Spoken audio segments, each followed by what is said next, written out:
Morikami's gardens, named Rojien, Garden of the Drops of Dew, were designed to be a living exhibit as an extension of the museum. Its 6 distinct gardens are inspired by, but are not replicas of, significant gardens of Japan. Designer Hoichi Kurisu has created a unique garden conceived and constructed in the spirit of the masters. There is no single way to interpret the garden.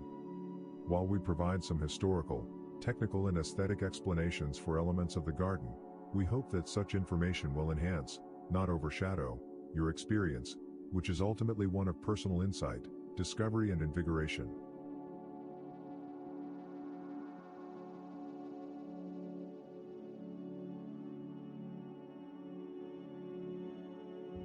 Immersed in society's materialism, increasingly boxed into a systematized world, we have become immune to a simpler, more natural way of living and thinking. It is difficult if not impossible under such circumstances to experience and know reality. Despite our accomplishments and possessions, our deeper desires often remain unfulfilled. We find ourselves preoccupied with modern society's demands, drawing us away from cultivating a more fundamental relationship with life. The development of the Cornell Japanese Gardens at Morikami Park offers rich potential for thought and experience. They are an invitation to stop momentarily and ponder anew what we are, where we have been, and where we are heading. My hope is that visitors will let the gardens speak to them of timeless truths and rhythms which can provide therapeutic insights for today. I hope visitors will listen to, cherish and act upon the inspiration the gardens impart to them individually. Strolling through pine forest or bamboo grove, viewing the rock formations, arrangements of plants and cascading waterfalls, pausing to ponder the quiet surface of the lake and shoreline, little by little we are encouraged to lay aside the chaos of a troubled world and gently nurture the capacity within to hear a more harmonious, universal rhythm. We exchange burden, boredom and despair for renewal, inspiration and hope. Or, from the joy we already feel, we discover an even greater capacity for good. This is the tremendous power that Japanese gardens at Morikami Park hold for us. My hope is that a visit to the gardens will genuinely and deeply touch each individual's life. My hope is that progressive ideas will be born and that action will take root here, that the intuitive conviction of such enduring qualities as beauty, love, health and wholeness, integrity, creativity, renewal, and selflessness will be strengthened. I will have accomplished my goal if visitors to the gardens come away refreshed and feeling better about themselves and their world while looking forward to sharing their experiences here with others. Hoichi Kurisu, Master Garden Designer.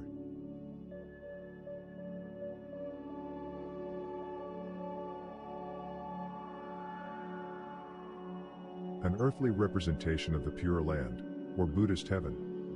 Such gardens were the first intended for strolling. In Japan, the Paradise Garden developed from about the 12th century out of a newly acquired faith in Amida Nyorai, the Buddha who presides over a heaven-like realm beyond the western horizon called the Pure Land, Jodo. The breakdown of civil order, which threatened the security of life among the Heian court nobility, and a preoccupation with Mappo, the preordained collapse of Buddhist law, fostered widespread belief in the salvation promised by this compassionate deity. Paradise Gardens were created at temples of the new faith as a means of visualizing Amida's Western paradise, the Pure Land, here on earth. Such gardens took many forms, some very similar in appearance to the secular Shinden gardens which preceded them, although they were laid out adjacent to temple buildings housing images of Amida rather than aristocratic residences. The shared notion guiding the design of all such gardens was that they were to provide solace and hope for people jeopardized by uncertainty in their everyday lives. At Morikami, the designer draws inspiration from a type of paradise garden that for the first time featured paths for strolling the perimeter of the garden lake or pond. Paths led from vantage point to vantage point from which changing scenery could be viewed. Such gardens were not built for the lifestyle of the Heian nobility but for the men and women of the newly arisen samurai class whose manner of attire allowed them greater freedom out of doors. Garden paths typically led to a pavilion overlooking the pond in which guests would gather to enjoy the recently imported fashion of drinking tea. As in the earlier Shinden landscaping, plantings in paradise gardens usually were not trained or trimmed to specific shapes but were allowed to grow naturally. Similarly, the use of garden accents such as stone lanterns and stepping stones were not yet a part of garden design, Although the pawns of such gardens were sometimes laid out in the shape of the written character kokoro, heart or soul, perhaps an allusion to Amida's all-encompassing compassion. Evolving out of late rock gardens, flat gardens make liberal use of plant material and often visually incorporate outside elements through a design technique called borrowed scenery, shake. This garden's signature stone pagoda is visible from the museum's terrace. In Japan, the flat garden was a mostly secular residential garden type which also appeared adjacent to some temple residence halls. It was first mentioned in the Tsukiyama Tizoden, a garden treatise compiled in 1735 in which the flat garden, or hira-niwa, was described in contrast with the hill garden, Tsukiyama Niwa, another type of residential garden. Although both terms were meant as classifications of gardens of the mid-Edo period contemporary with the Tsukiyama Tizoden, some later historians of Japanese garden design began using them to categorize historical gardens as well. Typically, flat gardens consciously combined features of the late rock garden with others adopted from the tea garden. Even at temples, flat gardens were without the rigorous spiritual connotations of the Zen dry landscape, but were designed in a pleasing, decorative manner with the introduction of many more plants. A flat area of gravel, typically adjacent to the residence from which it was viewed, was bordered on the far side by shrubs, trees and suggestive rock arrangements. Other features might have included garden ornaments such as pagodas, tahodo, water basins, wells, lanterns, and stepping stones used as accents and focal points. Such ornaments, particularly garden lanterns, water basins and stepping stones, were innovations introduced to Japanese garden design in the landscaping of rustic huts, so on, intended for the practice of the tea ceremony. They did not appear in Japanese gardens prior to the late 16th century. At Morikami, the designer has made the distant view of the museum the focus of the hira-niwa here.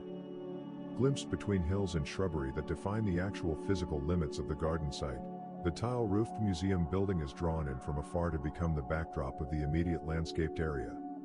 The technique, called shake, or borrowed scenery, is common to flat gardens that offer views beyond their enclosures. While the usual element of scenery may be a glimpse of a distant mountain peak, man-made structures are not uncommon.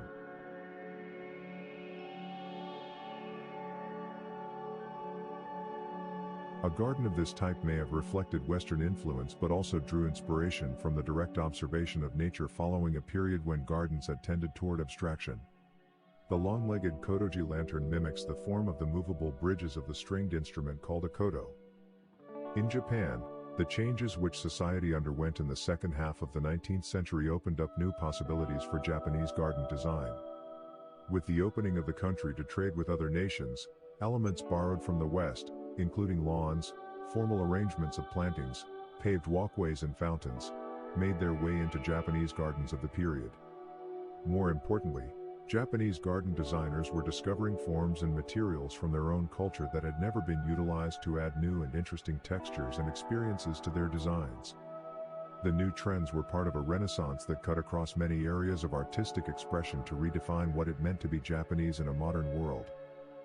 Innovations based on native forms might include masses of flowers such as irises or camellias, which resonated with the aesthetic sensibility of the Heian nobility by way of the 17th and 18th century paintings of the Rinpa school. Materials appearing in gardens for the first time had been around for centuries, like roofing tiles used to pave pathways or to provide other decorative accents. New patterns, too, were familiar, such as stepping stones cut from old stone pillars across a garden pond, adding a contrasting geometric quality reminiscent of the strongly graphic surface designs of textiles. At Morikami, another trend of the period, naturalism, is explored in the garden. Lighter, more open in feeling, the modern romantic garden is freer in its choice of plantings while recalling nostalgically the love of nature expressed in the literature of the Heian period. Thank you for watching. Please subscribe to this channel for more documentaries like this. If you like this film, hit the like button.